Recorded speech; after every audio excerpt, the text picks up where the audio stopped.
తెలుగువాడైన తమిళ hero Vishal తరచూ ఏదో ఒక వివాదంలో వార్తల్లో నిలుస్తుంటాడు. నిర్మాతలు, దర్శకులు, ఫైనాన్షియర్లతో అతడికి చాలా గొడవలే ఉన్నాయి. అయితే వాటిలో ఒక వివాదం చాలా ఏళ్లుగా నడుస్తోంది. ఆ వ్యవహారం కూడా కోర్టుకు వెళ్ళింది. ఈ కేసుకు సంబంధించి తాజాగా మద్రాస్ హైకోర్టు విశాల్పై సీరియస్ అయింది. వెంటనే 10 కోట్లు డిపాజిట్ చేయాలని ఆదేశించింది. లేదంటే దివాలా తీసినట్లు ప్రకటిస్తారా అని కూడా ప్రశ్నించింది.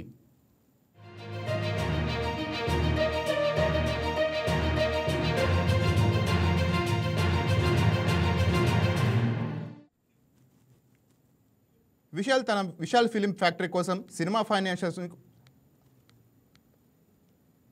అన్ను చెల్లెలకు చెందిన గోపురం ఫిలిమ్స్ నుంచి తీసుకున్న 21.29 కోట్ల అప్పును లైకా చెల్లించింది. ఆ మొత్తాన్ని తిరిగి చెల్లించే వరకు విశాల్కు తన నిర్మాణ సంస్థకు చెందిన అన్ని సినిమా హక్కులను లైకాకు ఇవ్వాలని ఒప్పందం కుదుర్చుకున్నారు. ఆ ఒప్పందాన్ని ఉల్లంఘించి విశాల్ సినిమాలు విడుదల చేశారని, నగదు తిరిగి ఇవ్వాలని లైకా మద్రాస్ హైకోర్టులో పిటిషన్ వేసింది. ఈ కేసు విచారించిన సింగిల్ జడ్జ్ లైకాకు 21.29 కోట్లను 30% వడ్డీతో చెల్లించాలని విశాల్ను ఆదేశిస్తూ ఉత్తర్వులు ఇచ్చారు.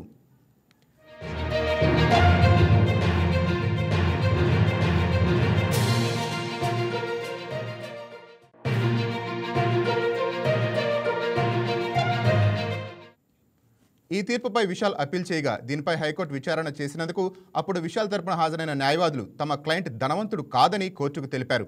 ఆ మాటలకు మద్రాస్ కోర్టు సీరియస్ అయింది. అయితే విశాల్ దివాలా తీసినట్లుగా ప్రకటించేందుకు సిద్ధమా అని ద్విసభ్య ధర్మాసనం ప్రశ్నించింది.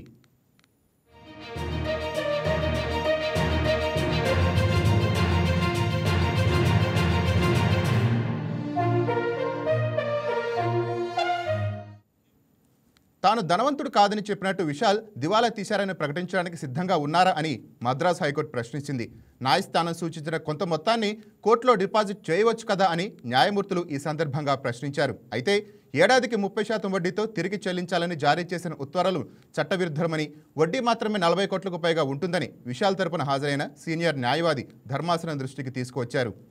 లైకా సంస్థ చెప్తున్నట్లు విశాల్ ధనవంతుడు కాదని తెలిపారు.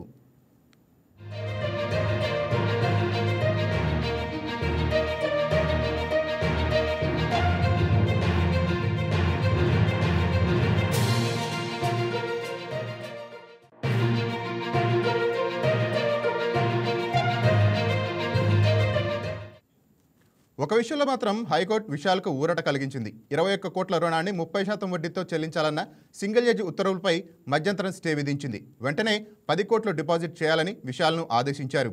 పిటిషన్పై లైకా జవాబు ఇవ్వాలంటూ విచారణకు 4 వారాలు వాయిదా వేశారు.